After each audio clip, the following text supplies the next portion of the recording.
February this year, my agriculture teacher approached me and she was like, yo, UGA is doing a summer vet camp, sleepaway camp.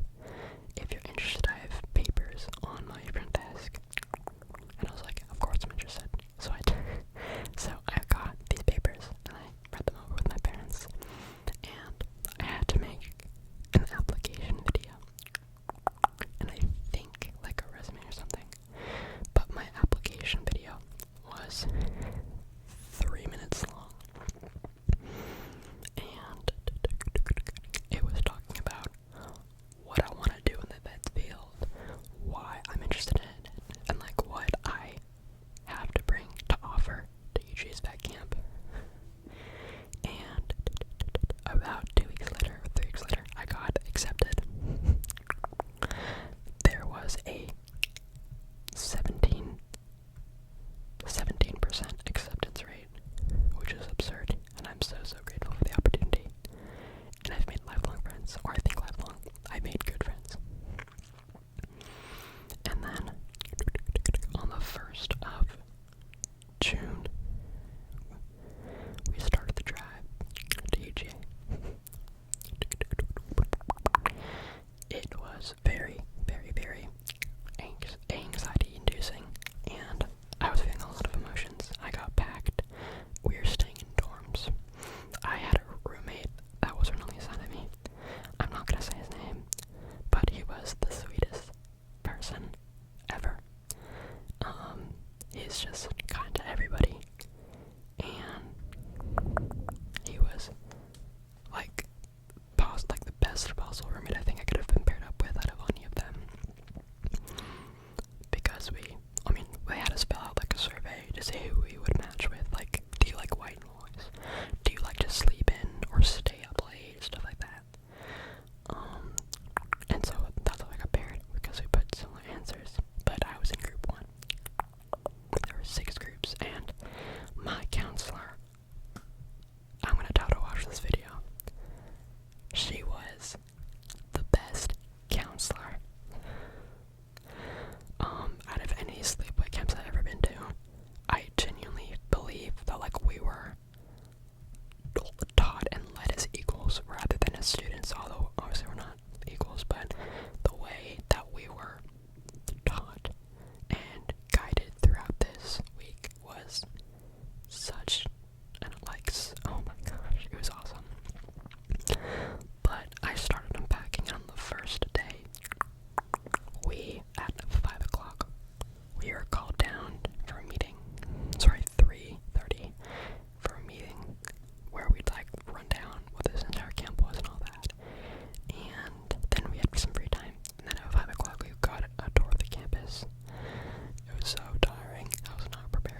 we had some lectures, which were very, very insightful.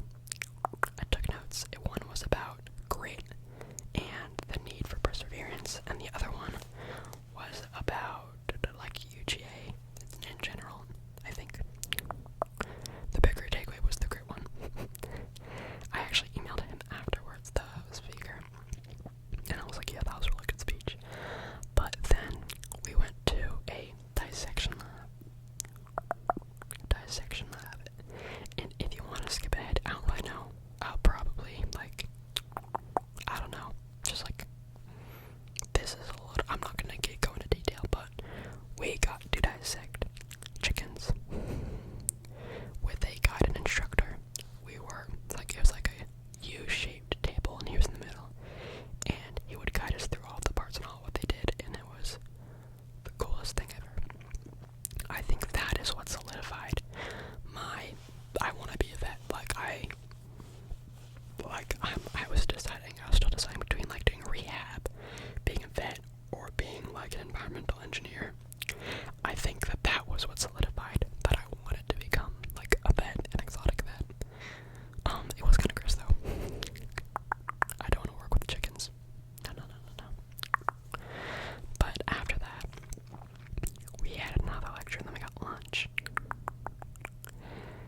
we went to the, we got to tour. Wait, I'm like low-key lost right now. Okay, I think this was Thursday. We got to tour like a large animal vet building, and we got to like feel around for like a horse's heartbeat, and we got to watch like a horse's like throat cavity, and we got to put our hands in a cow's what's it called? It's a cannula, which is like, okay, so cows and other ruminant animals, a ruminant animal is an animal that has 4 chambers in their stomach. They have the rumen, reticulum, omasum, and abomasum. But their like gut microbiome is very, very sensitive, and they need these healthy bacteria to digest the hay and the grass that they eat. And if they get sick, all of that will die in a day. And then they'll become lethargic because they can't eat the right food because it doesn't digest and become nutrients. So, they have at UGA, they have a healthy cow with a cannula, which is like a big hole in their stomach that accesses their stomach, that they can directly take out these healthy bacteria to where they can then give them to the unhealthy cows and save their lives. It's like a donation of like a blood, or like it's just like a human donating stuff.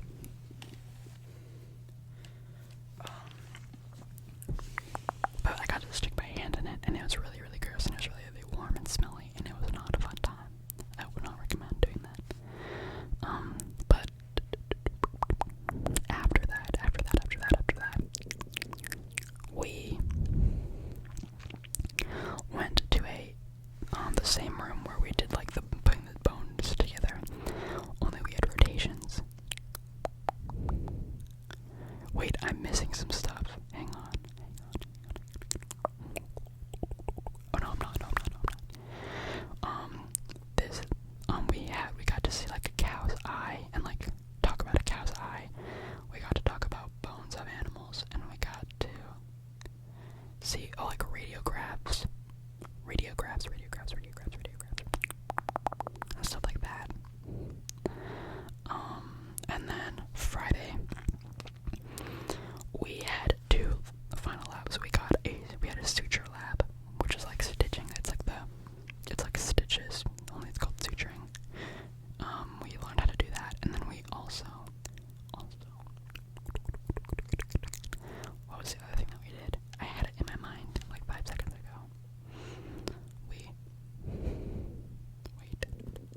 I completely forgot, but throughout the week, we had a case study, which is where we were presented with an animal, not a real animal, it's like a scenario. The animal has something wrong with it, and we have to figure out what it is based on what we learned at these camps, or at the camp. And our case study was about a 6-month-old South Down sheep named Pickles. And my group, the farmer said that it had been raining a lot and there was no place dry to stand, and he had previously owned horses, and someone in our group recommended that it was possibly an abscess in the foot because he had interdigital swelling.